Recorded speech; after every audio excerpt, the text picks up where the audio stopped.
আরজি করে যে ভয়াবহ ঘটনা ঘটেছিল তারপর বারবার একটা বিষয় উঠে এসেছে।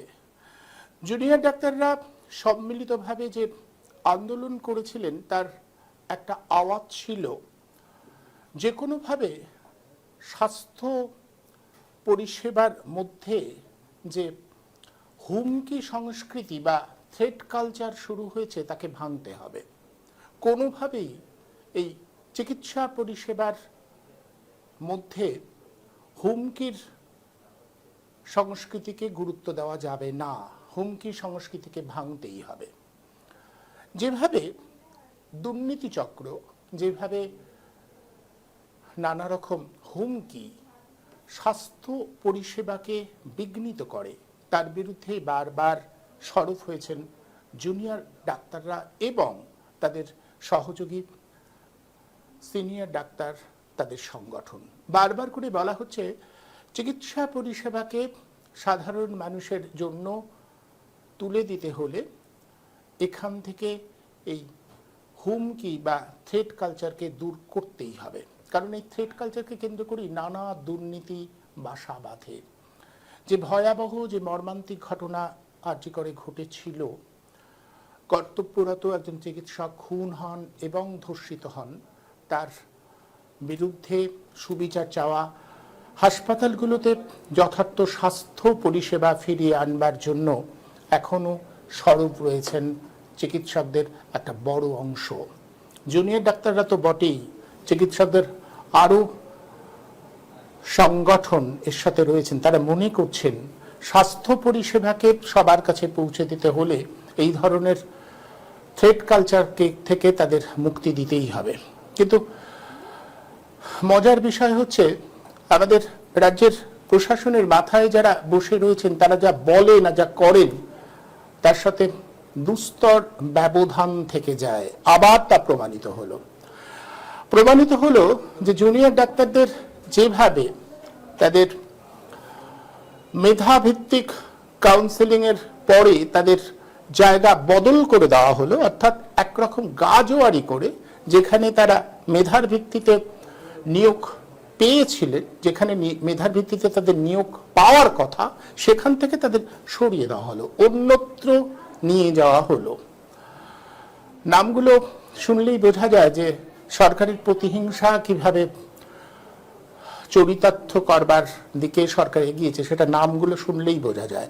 অনিকেত মাহাতো, দেবাশিস সরকার এবং আসফাকুল্লাহ নাইয়া। জুনিয়র ডাক্তারদের মধ্যে সব থেকে বেশি সরব ছিলেন এনারা।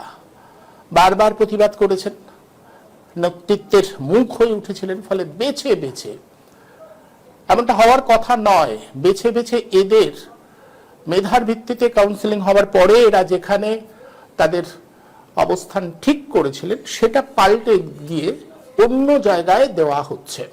আবার কি করা হচ্ছে? আবার প্রচার চালানো হচ্ছে। সরকারের সমর্থক একদল সাংবাদিক এবং কিছু ইউটিউবার আছে যারা ঠিক এই মুহূর্তে জুনিয়র ডাক্তারদের যে কোনো প্রতিবাদকে কলঙ্কিত করবার জন্য ব্যস্ত হয়ে উঠেছেন। আমরা বারবার করে, আমি অন্তত আমার অনুষ্ঠানে বারবার করে এই কথাটা বলি যে গোটা দেশে যদি গদি মিডিয়ার ভয়াবহতা আমরা লক্ষ্য করে থাকি, তাহলে এ রাজ্যে এসে আমরা দিদি মিডিয়ার ভয়াবহতা লক্ষ্য করছি। আমাদের বোধহয় এই দুটো সম্পর্কেই সচেতন থাকতে হবে। একদিকে গদি মিডিয়া আর এ রাজ্যে দিদি মিডিয়া ভয়ঙ্কর ভয়াবহ একটা অবস্থা তৈরি করছে। সাংবাদিকতার সমস্ত রীতি নীতিকে এরা পদদলিত করবার জন্য একেবারে উঠে পড়ে লেগেছে। শুনতে আশ্চর্য লাগে, মানে ভাবতেও আশ্চর্য লাগে, যাদের চিনতাম জানতাম এমন কিছু কিছু মানুষজন যারা একটু অন্যরকম করে ভাবতে পারেন বলে বিশ্বাস করতাম, তাদের মধ্যেও কেউ কেউ খুব অদ্ভুতভাবে এই প্রশ্নে জুনিয়র ডাক্তারদের আন্দোলন এবং ডাক্তাররা যে দাবি দাওয়াগুলো করছে যে সরকারি হাসপাতালগুলোতে দুর্নীতি বাসা বেঁধেছে, এগুলোকে দূর করতে হবে, এই দাবিতে চিকিৎসকদের আন্দোলনকে অনেকেই কালিমা লিপ্ত করবার চেষ্টা করছেন। যারা তথাকথিত কোট আনকোট প্রগতিশীল বলে চিনতাম যাদের অনেককে, এখন তারা খুব অদ্ভুতভাবে উল্টো কথা বলতে শুরু করেছেন। এবং এখানকার একটা শ্রেণীর মিডিয়া প্রত্যেক দিন নিয়ম করে কলঙ্কিত করবার চেষ্টা করছেন জুনিয়র ডাক্তাররা এবং চিকিৎসক সমাজের একটা অংশ যেভাবে স্বাস্থ্য পরিষেবার দুর্নীতি বাসা বেঁধেছে তার বিরুদ্ধে লড়াই করবার কথা বলছেন, তার বিরুদ্ধে সরব হয়ে উঠেছেন। সর্বত্র দেখতে পাচ্ছি আমাদের এই রাজ্যের সরকারটা একটা দুর্নীতিগ্রস্ত সরকার, তার দুর্নীতি বাইরে বেরিয়ে এসেছে, কোনোভাবে ঢাকা দেওয়ার উপায় নেই। আমরা দেখেছি শিক্ষাক্ষেত্রে কি ভয়ঙ্কর বিপর্যয়, একদল শিক্ষকের চাকরি চলে গেছে, ভয়াবহ দুর্নীতি করেছে শিক্ষা দপ্তর, তারপরেও কলার তুলে কথা বলতে পারছে এখানকার রাজ্য সরকার, কারণ একটা বড় অংশের মানুষের সমর্থন তারা পাচ্ছে। দুর্নীতি নাকি কোনো ইস্যুই নয়, দুর্নীতি নাকি বিষয়ই নয়। মজার ব্যাপার, মানে কোথায় দাঁড়াবো আর কিভাবে ভাগ করব বুঝে উঠতে পারছি না। এইভাবে যদি ভাগ হতে থাকে, সাংবাদিকতার রীতি নীতি ভেঙে সবাই যদি এইভাবে টুকরো টুকরো একটা অবস্থান নিতে থাকে, খণ্ডিত সত্যকে দেখবার চেষ্টা করে, তাহলে তো খুব মুশকিল। আসলে সাংবাদিকতা মানে যে আসলে যে কোনো সত্যের কাছে দায়বদ্ধ থাকা, নির্মোহ মন নিয়ে সত্যটাকে খুঁজে বার করা, মূল্যায়ন করা, সত্যটাকে তুলে ধরা, সেটাই হারিয়ে যাচ্ছে। আবারও চিকিৎসকদের উপরে যে প্রতিহিংসা নামিয়ে আনলো সরকার, আমরা দার্থহীন ভাষায় তার বিরুদ্ধে আমাদের অবস্থান রাখবো। আমরা পরিষ্কার বলছি, এইরকম একটা প্রচার সামনে নিয়ে আসার চেষ্টা চলছে। ওই যে বলছিলাম এখানে দিদি মিডিয়া আছে, তারা এভাবে প্রচার করছে যে এই দেখুন চিকিৎসকদের, এদের কত দরদ, গ্রামে যাবেন না, গ্রামের মানুষের চিকিৎসা দেবেন না, যদি দূরে এদের বদলি হয়, এরা তো চাকরি করছেন, মেনে নিতে আপত্তি কোথায়?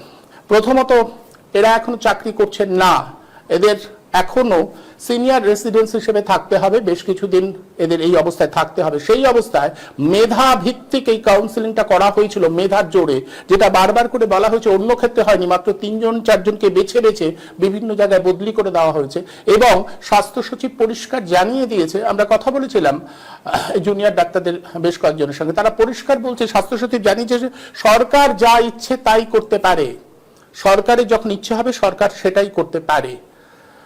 গণতন্ত্রপ্রিয় মানুষ এটাকে মানবেন যে সরকার যা খুশি তাই করতে পারে, সরকারের কোনো নিয়ম নীতি নেই।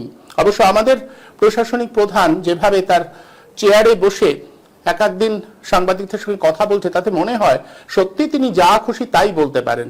যাদের চাকরি চলে গেছে দুর্নীতির দায়, সুপ্রিম কোর্টে সেই প্রমাণ ইতিমধ্যে পেশ হয়েছে যে শিক্ষকতা চাকরি নিয়েছে জালিয়াতি করে, তার প্রমাণ নথি এসে গেছে, তাদের ক্ষেত্রেও তিনি বলছেন অন্যত্র চাকরি দিয়ে দেওয়ার ব্যবস্থা করা হবে, শিক্ষা দপ্তরে না হলেও অন্য কোথাও চাকরি দিয়ে দেব।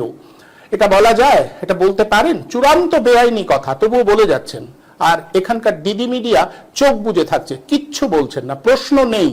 সাংবাদিক সম্মেলন করছেন, কতগুলো অর্থহীন কথাবার্তা বলছেন, সামনে বসে রয়েছেন সাংবাদিক নামধারী কিছু, তারা কেউ কোনো প্রশ্ন করে না, কোনো প্রশ্ন নেই। এই হচ্ছে অবস্থা। দিল্লিতে যদি একরকম হয়, এখানে আর এক রকম। সবাই ক্ষমতার কাছে নত জানু, ক্ষমতার কাছে দাঁড়িয়ে ক্ষমতার দিকে চোখ তুলে প্রশ্ন করবার মুরদ নেই কারোর। ঠিক এখানে দাঁড়িয়ে আমরা সীমিত পরিসরেও একটা প্রয়াস জারি রাখতে চাইছি, বারবার প্রশ্ন করতে চাইছি, যে কোনো ধরনের ক্ষমতাকেই আমরা প্রশ্ন করব না, আমরা কোনো ক্ষমতার কাছেই নতজানু হতে রাজি নই, না কেন্দ্রের না রাজ্যের। আমরা সব ধরনের ক্ষমতাকেই প্রশ্ন করব। আমাদের দায় গণতন্ত্রের পক্ষে, আমাদের দায় শুধু গণতন্ত্র এবং সত্য, এটার পক্ষে আমরা আমাদের দায় বজায় রাখবার প্রয়াস জারি রাখবো। আসুন, জুনিয়র ডাক্তারদের প্রতি কি ধরনের প্রতিহিংসা হলো, কেন আমরা এটাকে প্রতিহিংসা বলেই চিহ্নিত করতে চাইছি, সেই বিষয়ে একটু আলোকপাত করি। আলোচনার জন্য যাদের আজ আমন্ত্রণ জানিয়েছি, আসুন প্রথমেই তাদের সঙ্গে পরিচয় করিয়ে দিই। আমাদের সঙ্গে রয়েছেন ডাক্তার পূর্ণব্রত গুণ। পূর্ণব্রত বাবু এই অভয়া মঞ্চ যেটা তৈরি হয়েছে আরজি করের পরে, বিভিন্ন নাগরিক সংগঠন তাকে নিয়ে অভয়া মঞ্চ, তার অন্যতম আহ্বায়ক, দীর্ঘদিন চিকিৎসক, দীর্ঘদিনের চিকিৎসক তিনি। পূর্ণব্রত গুণ আমাদের সঙ্গে রয়েছেন। আমাদের সঙ্গে রয়েছেন মিরাতুন নাহার, শিক্ষাবিদ ডক্টর মিরাতুন নাহার।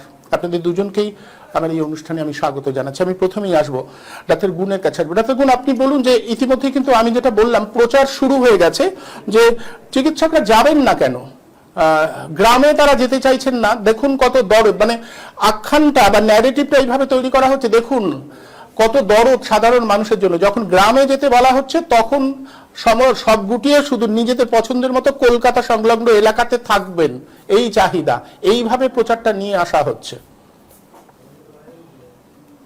দেবাশিস হালদার, অনিকেত মাহাতো এবং আশফাকুল্লাহ নাইয়া, এই তিনজনই গ্রামাঞ্চলের ছেলে। দেবাশিসের বাড়ি হচ্ছে হুগলি জেলার একটি গ্রামে, আশফাকুল্লাহর বাড়ি হচ্ছে ডায়মন্ড হারবারের কাছে একটি গ্রামে, দক্ষিণ চব্বিশ পরগনার, এবং অনিকেত মাহাতোর বাড়ি হচ্ছে ঝাড়গ্রামের একটি গ্রামে।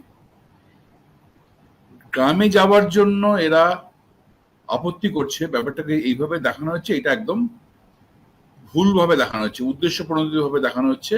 প্রথমত, যে আপনি যেটা বললেন যে এরা কিন্তু চাকরি করছে না। সরকারি যে নিয়ম, মেডিকেল এডুকেশনের যে নিয়ম, সেই নিয়ম অনুযায়ী এমডিএমএস বা ডিএমএমসিএইচ করার পরে বন্ড পোস্টিং এর একটা ব্যাপার আছে। বন্ড পোস্টিং মানে হচ্ছে যে সরকারি হাসপাতাল থেকে, সরকারি মেডিকেল কলেজ থেকে আমি পড়াশোনা করেছি, আমি যখন ডিগ্রি পাওয়ার পরে 3 বছর আমি সরকারের কাজ করব।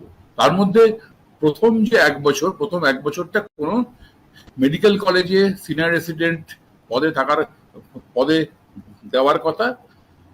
কেননা এখন যে নিয়ম হয়ে গেছে ন্যাশনাল মেডিকেল কমিশনে, তাতে অ্যাসিস্ট্যান্ট প্রফেসর হিসেবে প্রফেসরের যে পদ, তার জন্য এলিজিবল হতে গেলে 1 বছরের এসআরশিপ লাগে। আর তারপরে যে 2 বছর, সেই 2 বছর তাদেরকে অন্য পাঠানো যায়। দেবাশিস হালদার হচ্ছে 2020-2023 ব্যাচের এমডি অ্যানাস্থেসিওলজি। এমডি পাশ করার বছরের কিছু সময় তার সিনিয়র রেসিডেন্ট হিসেবে সে কাজ করেছে। কোথায় করেছে কাজ? সে কাজ করেছে মেডিকেল কলেজে রিজিওনাল ইনস্টিটিউট অফ অফথলমোলজিতে। তারপরে এর পরে যে ওকে যে ইয়েতে পাঠানো, অন্য হাসপাতালে পাঠানোর জন্য একটি কাউন্সেলিং হয়েছিল। সেই কাউন্সেলিং কিসের ভিত্তিতে? কাউন্সেলিং প্রাপ্ত নম্বরের ভিত্তিতে যে কাউন্সেলিং হয় স্বাস্থ্য ভবনে 27শে ফেব্রুয়ারি। সেই 27শে ফেব্রুয়ারির কাউন্সেলিং এ দেবাশিসের পজিশন ছিল 24। পজিশনে তার হাওড়া ডিস্ট্রিক্ট হসপিটালে অ্যানাস্থেসিওলজিতে পদ পাওয়ার কথা। তার ডকুমেন্ট দেবাশিসের কাছে আছে। অনিকেত মাহাতো এবং আশফাকুল্লাহ নাইয়া দেবাশিসের পরের ব্যাচে, এই বছর তারা এমডি কমপ্লিট করেছে, তারা সিনিয়র রেসিডেন্সি শুরু করবে। প্রাপ্ত নম্বরের অনিকেতের পজিশন ছিল 24, আর মেডিকেল কলেজে অ্যানাস্থেসিওলজি ডিপার্টমেন্টে সে সিনিয়র রেসিডেন্সি করবে, এটা তাকে জানানো হয়েছিল। আর আশফাকুল্লাহ নাইয়ার পজিশন ছিল 575, তার আরামবাগ কলেজে পাওয়ার কথা। কি দেখলাম আমরা? 26 তারিখে দেখলাম, এই মাসের 26 তারিখে, যে প্রথম ব্যাচ, মানে অর্থাৎ দেবাশিস হালদারদের যে ব্যাচটা, তার 778 জন সিনিয়র, কোনখানে তাদেরকে পজিশন করা হবে তা অর্ডার বেরোলো। সেই অর্ডারে 777 জনের যে পজিশন, সেটা একই রয়ে গেল। তো তাদের চা ছিল গেল। দেবাশিস হালদারকে পাঠানো হলো মালদা জেলার গাজলের একটি স্টেট জেনারেল হাসপাতালে। কাউন্সেলিং যখন হয়েছিল, কাউন্সেলিং হওয়ার সময় একদিকে যেমন মেরিট অনুযায়ী ছাত্রছাত্রীদের নামের তালিকা থাকে, অন্যদিকে কোনখানে পজিশন ভ্যাকেন্ট আছে সেগুলো থাকে। এই ভ্যাকেন্ট পজিশন দেখে যাদের কাউন্সেলিং হচ্ছে তারা অপশন দেন। সেই অপশন অনুযায়ী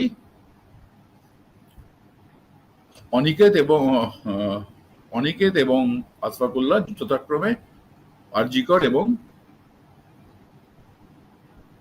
আরামবাগ মেডিকেল কলেজে পেয়েছিল। কি করা হলো তাদেরকে? তাদের যে তালিকা, তাদের তালিকাতেও দ্বিতীয় দিনে মানে 26 তারিখের অর্ডার বেরোনোর পরে 27 তারিখ দেবাশিস হালদার এবং ওয়েস্ট বেঙ্গল জুনিয়র ডাক্তার ফ্রন্টের যে নেতৃত্ব, তারা যখন স্বাস্থ্য সচিবের সঙ্গে দেখা করতে গেছে, সেই সময় সেকেন্ড অর্ডারটা বেরোয়, অনিকেত মাহাতোদের অর্ডার। সেখানে দেখা গেল যে সবার পজিশন একই রয়েছে, কেবলমাত্র ওই লিস্টে অনিকেত এবং আশফাকুল্লাহ নাইয়াকে যথাক্রমে আরজি কর থেকে রায়গঞ্জ মেডিকেল কলেজ এবং মেডিকেল কলেজ থেকে পুরুলিয়া মেডিকেল কলেজে পাঠানো হয়েছে। এটা কোনো বদলি নয়, চাকরিতে বদলি হয়, এটা কোনো চাকরি নয়, এটা ট্রেনিং।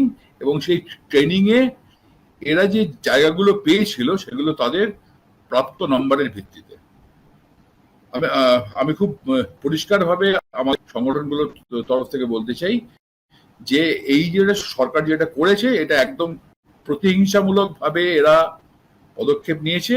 তার কারণ অভয়া আন্দোলনে জুনিয়র ডাক্তারদের আন্দোলনের যে মুখ বলে আমরা যাদের চিনি, তারা হচ্ছে দেবাশিস হালদার, অনিকেত মাহাতো, আশফাকুল্লাহ নাইয়া। তো তাদেরকে যদি শাস্তি দেওয়া যায়, তাদেরকে যদি গ্রামে পাঠিয়ে টাইট করা যায়, তাহলে তারা সারা রাজ্যের যে কলকাতা কেন্দ্রিক যে বিক্ষোভগুলো, সেই বিক্ষোভে তারা করতে পারবে না, সামিল হতে পারবে না। এবং তাদেরকে যেখানে শহরের সুযোগ সুবিধা নেই, যাচ্ছে যে যাদের আপনারা গ্রামে পাঠাবেন বলে ভাবছেন, তারা কিন্তু গ্রামেরই ছেলে। গ্রামে পাঠিয়ে তাদেরকে আপনি শাস্তি দেবেন, এটা যদি ভাবেন, এটা আপনারা ভুল ভাবছেন। কিন্তু আপনারা যেটা করছেন সেটা চূড়ান্ত অন্যায় এবং অগণতান্ত্রিক একটা পদক্ষেপ। পড়াশোনা করে ছাত্রছাত্রীরা যে র্যাঙ্ক পেয়েছে, সেই র্যাঙ্কের বেসিসে তারা যে হাসপাতালে তাদের কাজ করার কথা, সেখান থেকে আপনারা তাদেরকে সরিয়ে দিচ্ছেন, 3 জনকে সরিয়ে দিচ্ছেন। 27 তারিখে জুনিয়র ডাক্তার ফেডারেশনের নেতৃত্বে যখন নারায়ণ স্বরূপ বেগমের সঙ্গে দেখা করতে যায়, ডিএইচএস ডিএম এর সঙ্গে দেখা করতে যায়, নারায়ণ স্বরূপ খুব অন্যভাবে বলেন যে সরকার যদি চায়, যা ইচ্ছে তাই করতে পারে, যা ইচ্ছে তাই করতে পারে না। সরকার যে যা ইচ্ছে তাই করতে পারে না, সেটা আমরা সরকারকে বোঝাবো। আমরা বোঝাবো বলতে junior doctor front, joint platform of doctor, Abhay Mancha, আমরা সবাই মিলে সরকারকে বোঝাবো, তোমরা যা চাও তাই করতে পারো বলে তোমরা যে দম্ভ করছো, এটা তোমরা পারো না করতে। তোমরা যেটা করছো বেআইনি কাজ করছো, অন্যায় করছো, এবং সেই প্রতিরোধ আমরা করবোই, প্রতিবাদ এবং প্রতিরোধ আমরা করবোই। বিষয়টা জেনে গেলাম। আমি প্রত্যাশা করছি কিছু পরে হয়তো ডাক্তার সজল বিশ্বাস আমাদের সাথে সংযুক্ত হবেন। আমি মীরাতুঞ্জির কাছে আসি। মীরাতুঞ্জি, আপনি শুনলেন, আমি আপনার নিশ্চয়ই মনে থাকবে মীরাতুঞ্জি, 2 দিন আগেই আমি একটা অনুষ্ঠান করেছিলাম, সেখানে আমি বলেছিলাম গুলিয়ে যাচ্ছে, কার কি দায়িত্ব সেটা গুলিয়ে দেবার চেষ্টা করা হচ্ছে। যেমন ধরুন, আমাদের আলোচনা প্রসঙ্গে আমি বলেছিলাম যে একজন সাংসদ, রাজ্যসভার একজন সাংসদ, তিনি বলছেন ঠিক এই মুহূর্তে পহেলগামে যারা গেছিলেন তারা কেন যথেষ্ট শারীরিক সক্ষমতা নিয়ে যাননি, মহিলারা যদি অগ্নিবীর ট্রেনিংটা নিয়ে যেতে পারতো তাহলে তারা প্রতিরোধ করতে পারত। আমি প্রশ্ন করছি, আসলে গুলিয়ে দিতে চাইছেন যে কার কি দায়িত্ব? প্রশাসন, পুলিশ, তাদের যে দায়িত্ব, তিনি সাধারণ মানুষের কাছে সেই দায়িত্ব চাপিয়ে দিচ্ছেন। আমাদের মুখ্যমন্ত্রী তিনি বারবার করে যে চাকরিটা তো আমরা খাইনি, মানে স্কুল শিক্ষার ক্ষেত্রে তিনি বারবার করে যেটা বলেছেন যে আমরা খাইনি, কোর্ট খেয়েছে বা যারা মামলা করেছে তারা খেয়েছে। অদ্ভুত, আসলে চাকরি দেবার দায়িত্ব তো রাজ্যের শিক্ষা দপ্তরের। চাকরি দুর্নীতি করেছেন বলে তো চাকরিটা চলে গেছে, চাকরিটা তো আপনারাই খেয়েছেন, এইভাবে গুলিয়ে দিচ্ছে। আজকে আপনি শুনলেন যে ডাক্তার পুণ্যব্রত গুণ পরিষ্কার জানিয়ে দিলেন যে এখানেও আবার গুলিয়ে দেবার চেষ্টা, যে বলা হচ্ছে যে ওরা বদলিটাকে নিচ্ছে না, গ্রামে গিয়ে মানুষের স্বাস্থ্য পরিষেবা দিতে চাইছে না। বিষয়টা একেবারেই সেরকম নয়। প্রথমত ওরা চাকরি করছে না, দ্বিতীয়ত মেধার ভিত্তিতে যে কাউন্সিলিংটা হয়েছিল সেটাকে অগ্রাহ্য করছে সরকার গায়ের জোরে, সেটাকে উল্টে দিয়ে অন্যরকম একটা ন্যারেটিভ, এই যে বারবার এগুলোকে পাল্টে দিয়ে মানুষের কাছে অন্যরকম একটা ধারণা তৈরি করা এবং মানুষের মধ্যে একটা অন্যরকম ভাবে গোটা বিষয়টা যেটা সত্যি উল্টোটা প্রতিষ্ঠা করবার চেষ্টা, এটা তো মারাত্মক। এবং এখনো পর্যন্ত সাধারণ মানুষকে বুঝতে পারছে যে কিভাবে তাদের বিভ্রান্ত করা হচ্ছে। সমস্ত মিডিয়া, আমি বারবার করে, অনেকেই গদি মিডিয়ার কথা বলে, কিন্তু আমি ঠিক করেছি এবার থেকে গদি মিডিয়ার পাশাপাশি বারবার আমি একেবারে খুব সচেতন ভাবে এখানকার দিদি মিডিয়াটা উল্লেখ করব। কারণ গতকাল থেকে এই দিদি মিডিয়া এবং কিছু ইউটিউব তৈরি হয়ে গেছে। আমি বলছি বাংলা বাজারে এই ইউটিউব চলে এসেছে যারা এই ভয়ঙ্কর দিদির চামচেবাজি করবার গুরুচণ্ডালী রোগে একেবারে ছড়িয়ে দিতে চাইছেন এই গুরুচণ্ডালী রোগটাকে। ডাক্তার পূর্ণব্রত গুণকে একটু পরিচয় করিয়ে দেওয়া দরকার দর্শক শ্রোতাদের। ডাক্তার শুধু ডাক্তার নন, চিকিৎসক নন, উনি ওনার যৌবনের প্রচুর সময়, অনেকটা দীর্ঘ সময় দেশের বঞ্চিত মানুষদের, বঞ্চিত শ্রেণীর মানুষদের অঞ্চলে গিয়ে কাজ করেছিলেন। সেটা আমি জানি, ব্যক্তিগতভাবে ওকে চিনি।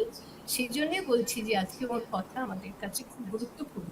তার নিজের জীবনের ভূমিকা আমাদের কাছে অনেকটাই অনুসরণযোগ্য বলে আমার মনে হয়। তিনি একজন চিকিৎসক কেবল নন, তিনি সমাজের চিকিৎসা করেন, দেশের দুরবস্থার চিকিৎসা করেন এবং যৌবন বয়স থেকে সেটা শুরু করেছেন। প্রশংসা করার জন্য বলছি না, এটাই সত্যিকার নাগরিক, দেশের প্রতি দায়বদ্ধ মানুষের করণীয় হওয়া উচিত। তুমি যে প্রথমে সেই যারা, এবং এই প্রসঙ্গে মিরাতুন্দি এটাও বলা উচিত যে ওনারা একটা ক্যাম্প করেন, এই যে বলছে না গ্রামে ডাক্তার, ওনারা একটা ক্যাম্প নিয়ে যান একেবারে দূর দূরান্তে, যাতে একেবারে পিছিয়ে পড়া প্রান্তিক মানুষেরা চিকিৎসার পরিষেবা পায়। তার জন্য নিয়মিত একটা ক্যাম্পের আয়োজন করেন, সেখানে চিকিৎসা পরিষেবা পৌঁছে দেওয়ার জন্য বিভিন্ন চিকিৎসকদের একত্রিত করে তিনি সেখানে চিকিৎসা পরিষেবা পৌঁছে দেন। সেটা যৌবনের শুরু থেকেই এই ভাবনা নিয়ে কাজ করে, সোচ্চার নয়, কখনো নিজের সম্পর্কে কিছু বলে না। এতক্ষণ ধরে বলেছে কখনো কোথাও আমি শুনতে পেয়েছি না, এই শিক্ষাই এদের নেই। কারণ এর ঐতিহ্য, পারিবারিক ঐতিহ্য আমরা তো জানি, সেটা অত্যন্ত আমাদের জন্য গর্বের, গৌরবের ঐতিহ্য বহন করে। ও বলছি কারণ ও আমার অনেক স্নেহভাজন। যাই হোক, আমি যে তথ্যগুলো আমাদের কাছে দিল ডাক্তার গুণ, সে তথ্যগুলো অত্যন্ত দরকারি, আমাদের জন্য প্রয়োজনীয় এবং সকলের জন্য, সাধারণ মানুষের জন্য খুব প্রয়োজনীয়। বিস্ময়কর ভূমিকা আমরা যেটা আমাদেরকে দিত করছে, সেটা হলো সাধারণ মানুষের ভূমিকা। সকলে যেন ভয়ে নির্বাক হয়ে রয়েছে। সাধারণ মানুষের জীবনকে সর্বপ্রকার বঞ্চনা মুক্ত, আজকে রাজ্যের কথাই বলা যায়, জুনিয়র ডাক্তারদের কথা তো রাজ্যেরই কথা, সর্বপ্রকার বঞ্চনা মুক্ত, অভাব মুক্ত জীবন যাপন করছে তারা। অথচ তাদের কিন্তু নির্বাক ভূমিকা, কোনো সরবতা আমরা লক্ষ্য করছি না, বরং নীরব, যেটা আমাদের কাছে খুব কষ্টের মনে হচ্ছে, হয়তো বা ভয়। আমি আজকে অযোগ্য শিক্ষক এবং যোগ্য অযোগ্য শিক্ষক নিয়ে যে নাটক চলছে রাজ্যে, সেটা তো আছেই। আমার এই দুটোকে একসঙ্গে করে আজিকারের যে নিহত চিকিৎসক, নৃশংসভাবে নিহত চিকিৎসকের যে পরিকল্পিত হত্যাকাণ্ড, নিহত হয়েছিলেন তিনি পরিকল্পিতভাবে, তরুণী, এই দুটোকে একসঙ্গে যদি মেলানো যায় তাহলে একটা কথা বোঝা যাচ্ছে যে দেশের চিকিৎসা, রাজ্যের চিকিৎসা ব্যবস্থা এবং শিক্ষা ব্যবস্থা, সরকারি চিকিৎসা ব্যবস্থা, সরকারি শিক্ষা ব্যবস্থা, সেই দুটোকে একেবারে দুর্মুষ করে দেশ রাজ্য ছাড়া করে দেওয়ার ব্যবস্থাপনা করার জন্য একজন বসে রয়েছে। তিনি নিজেকে সেইটা নিয়ে প্রস্তুত হয়েছেন। তার একটা ব্যাখ্যা আমি বিশেষ করে জুনিয়র ডাক্তারদের প্রতি, এখানে জুনিয়র ডাক্তারদের প্রতি প্রতিহিংসা পরায়ণতা বললে ভালো হতো। তার যে প্রতিহিংসা পরায়ণতা, সেটার একটা 3টে ব্যাখ্যা আমি দিতে চাইছি। এখন এই শিক্ষকদের কথা, তুমি যেহেতু এটাই শিরোনাম রেখেছ, পাশাপাশি একই সঙ্গে শিক্ষকদের বঞ্চনা ব্যাখ্যা করা যায়, কিন্তু জুনিয়র ডাক্তারদের ক্ষেত্রেও ব্যাখ্যাটা প্রয়োজন। আমার একটা যেটা মনে হচ্ছে সেটা হলো যে মনস্তাত্ত্বিক ব্যাখ্যা। শাসক দলনেত্রী তিনি এদের অপরাধী সাব্যস্ত করেছেন, এই জুনিয়র ডাক্তারদের অপরাধী সাব্যস্ত করে শাস্তি দিতে চাইছেন। এই যে তাদের যথাযথ নিয়োগটা হলো না, সেক্ষেত্রে তিনিই বাধা হয়ে দাঁড়িয়েছেন সেটার মনস্তাত্ত্বিক ব্যাখ্যাটা এইরকম, তিনি ওদের অপরাধী সাজিয়েছেন। অপরাধটা কিসের? না, এই যে আরজিকর নামক হাসপাতাল নামক সরকারি হাসপাতালে কর্মরত অবস্থায় চিকিৎসককে প্রাণ দিতে পরিকল্পিত অপরাধ কাণ্ড, সেটা ওর অপরাধ কাণ্ডটাকে উনি, যারা বিচার চেয়েছে বলেছে যেটা অপরাধ কাণ্ড বলে সোচ্চার জুনিয়র ডাক্তাররা, তাদেরকে উনি উল্টো অপরাধী বানাচ্ছেন। এগুলো খুব পারেন, খুব ভালো করে পারেন বানিয়ে এবারে শাস্তি দেওয়ার প্রথাটা কি না, শাস্তি এটা শুধু প্রতিশোধ পরায়ণতা বললে আমার ব্যাখ্যাটা মনে হচ্ছে এটা আরেকটা ব্যাখ্যা, যে তিনি অপরাধীর আমার বিরুদ্ধে বিচার চাওয়া হচ্ছে, অভয়া বিচার বলে কথাটা তো, অভয়ের ন্যায় বিচার চাই, অভয়া হত্যাকাণ্ডের আমার বিরুদ্ধে বিচার চাওয়া হচ্ছে, তারা অপরাধী কারা আমি দেখিয়ে দিচ্ছি এবং শাস্তির ব্যবস্থা করে দিচ্ছি। এই ধরনের মনোবিকৃতি তার মধ্যে আছে, তারই প্রকাশ ঘটেছে এক নম্বর ব্যাখ্যা এটা আমার। দ্বিতীয় যেটা, সেটা হলো আন্দোলন। এরা আন্দোলন, দুরন্ত আন্দোলন, রাস্তায় এদের ডাকে সাধারণ মধ্যবিত্ত শ্রেণীর মানুষ সাড়া দিয়েছেন বিপুল ভাবে, আমরা দেখেছি সেটা। সেই আন্দোলন ওনাকে ভরকে দিয়েছে এবং ওনার এগো বা অহংকারে লেগেছে যে আন্দোলন আমাকে শেখাচ্ছে, আমি আন্দোলন লগ্নে জন্ম নেওয়া মানুষ, আমাকে এরা আন্দোলন শেখাচ্ছে। অতএব সাংঘাতিক ভাবে ওর মধ্যে সেই আন্দোলন দেখিয়ে দেওয়ার যে প্রবণতা এদের মধ্যে দেখা দিয়েছিল বা আন্দোলন করতে পেরেছিল, এটা কিন্তু সত্য যে দীর্ঘদিন বাদে এনার রাজত্বকালে, ইনি তো রাজ্যেশ্বরী, এই রাজত্বকালে দীর্ঘদিন বাদে আন্দোলন দেখেছিল কলকাতা, পশ্চিমবঙ্গের মানুষ। ফলে উনি এবার আবার ঘুরে দাঁড়ালেন, ওনার তো মনস্তাত্ত্বিক ব্যাপার স্যাপার আছে, বিকৃতি আছে, আন্দোলন আমাকে দেখাবে। অতএব সেই আন্দোলনটা দমিয়ে দেওয়ার জন্য আন্দোলনের মাধ্যমে উনি রাজ্যের শীর্ষে অবস্থান গ্রহণ করেছে। আমি ব্যক্তিগত আক্রমণ করছি না, ব্যাখ্যা করার চেষ্টা করছি, বোঝার চেষ্টা করছি ওর অবস্থানটা। উনি আন্দোলন দীর্ঘদিন ধরে করেছেন, তখন রাজ্যবাসী মনে করেছে অন্যায় উনি মেনে নিতে পারেন না, অন্যায়ের বিরুদ্ধে আন্দোলন করেন এবং সেই আন্দোলনের মাধ্যমে লক্ষ্যটা কি পূরণ হয়েছে, ক্ষমতার শীর্ষে উনি অবস্থান করতে পেরেছেন। এইখানে একটা মনস্তাত্ত্বিক ব্যাখ্যাও আছে। এরাও আন্দোলন করছে এরকম আমাকে ক্ষমতা থেকে সরিয়ে ক্ষমতায় বসার জন্য নয় তো, এই শিক্ষাটা উনি দিতে চেয়েছেন। উনি সেক্ষেত্রে তুমি যেটা ছিলে সেক্ষেত্রে প্রতিশোধ করা, আন্দোলন আমাকে দেখাবে। অতএব প্রতিশোধটা প্রকাশ পাচ্ছে এখন এই ঘটনায়, যে ঘটনায় অধীন নিয়োগগুলোতে উনি আটকে দিতে চাইছেন এবং বড় বড় কথা বলছেন, গ্রামে যেতে চায় না ইত্যাদি। তো উনি গ্রামে গিয়ে থেকে কাজ করতে পারেন তো, গ্রামের মানুষদের জন্য উনি গিয়ে কাজ করতে পারেন তো, সেটা তো আমরা বললে আমাদের মুশকিল আছে। যাই হোক, তো হত্যা, সরকারি হাসপাতালে হত্যা, সরকারি হাসপাতালে নানা ধরনের নির্যাতন, বিচার চেয়ে এদের উপর নির্যাতন হয়েছে। এবারে হলো নিয়োগের ক্ষেত্রে বাধা দেওয়া হচ্ছে।